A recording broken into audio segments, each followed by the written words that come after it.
morning. I'm so happy to be here with you guys. This is my first official Coffee with Dawni video after my wonderful trip to Europe. Oh, you guys, it was amazing. I loved every second of it. But you don't pay me for a travelogue, so let's get on with the subject today. Got foam in my coffee today. Today's subject is pretty personal to me because it is something that I have dealt with for many, many years. And it is the idea that we should have done something differently, that we should have done something way sooner than we did, that we are behind schedule. And this is a very interesting concept to me, and I have actually referred to myself multiple times as a late bloomer, as a slow learner, learning things the hard way. And it really came to a head for me 2 years ago. It was actually 2 years ago yesterday when I moved out. When I left my marriage finally and completely and moved into my own place, and it really brought things to a head because I was getting divorced again. Shout out to all my multiple divorcees. Here's to you. And even bigger than that, I was moving back into an apartment for the first time. I had not lived in an apartment since I was 24 years old, 24, 25. And so, for 23 years or whatever, I had lived in, beautiful homes and really nice places. Now, it's not that my apartment isn't nice, but it's humbling, right? It was a little bit of a gut punch to do that, but only according to some vague, weird societal expectation of where I should be. I was 47 years old, right? Where should I be at 47 years old? And the story I had about what that needed to look like. I know that many of you can relate to this, but I had to ask myself that question. Where is it that I think I should be in my late 40s? Well, some big, beautiful home, driving a really nice car, retirement fund, lots of money in the bank, even to the point of, now I'm 49, shouldn't I be having grandchildren? We put these expectations on ourselves that we don't even exactly know where they come from. I really feel like they're a compilation of things the media says and little comments our parents make or our friends or things that we see and make up stories about. And I felt like I had taken this very twisty, turny way through my life. Right? Okay. Well, I had children with 2 different husbands. I have this big gap, right? My oldest is 25. My youngest is 10.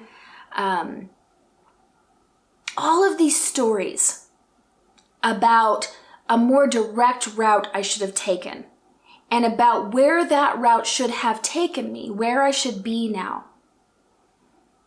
And yesterday was a big day for me. The 2-year anniversary of me leaving a marriage and moving out was a big day for me. And here's what occurred. And I want you to really think about this when it comes to your own stories about the routes you should have taken and where you should be now.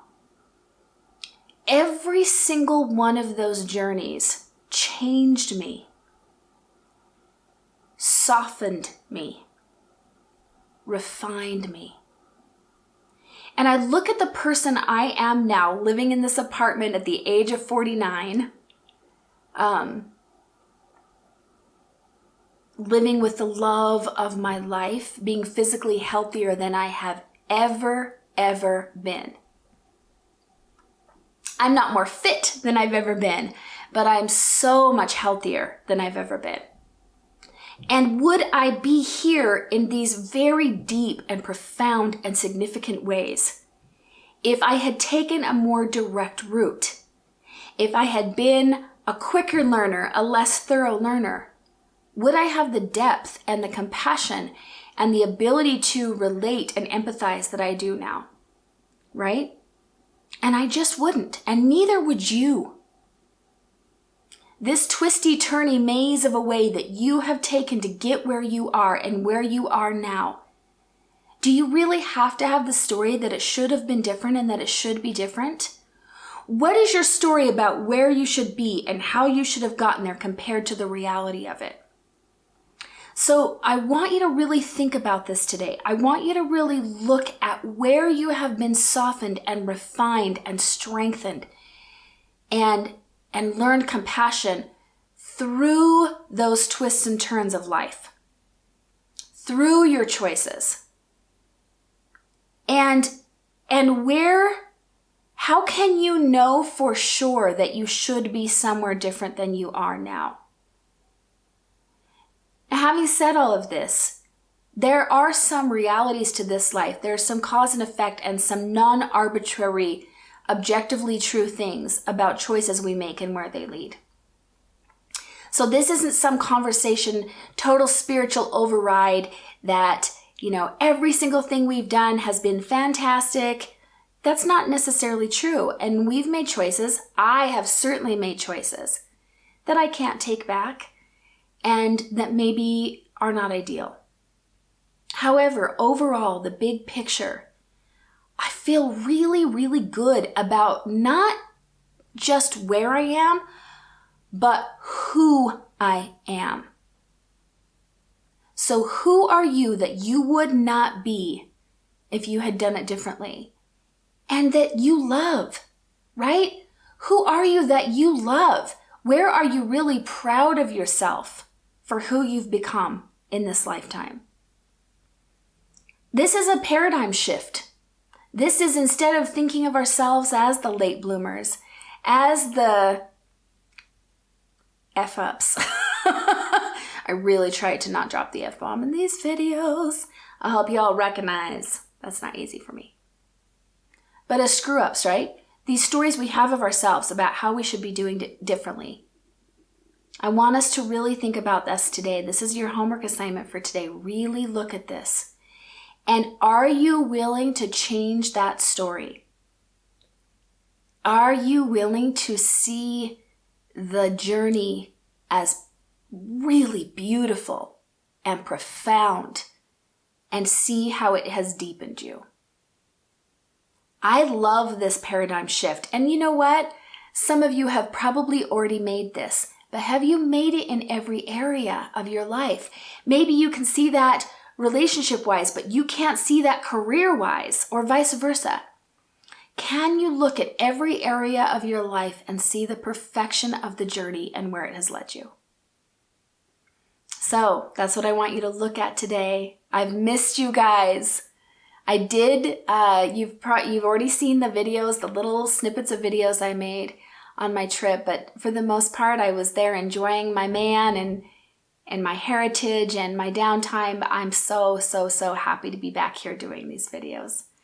I love you, and you know it. I know you can feel it. May your coffee be strong and your life be blessed. Thank you so much for watching this video. Please like and subscribe. It really helps out my channel. And if you would be interested in working with me further, you can check out DawniAngel.com. I would love to come speak to your group, come to your business to do a training, be on your podcast, my personal favorite, or even work with you one-on-one.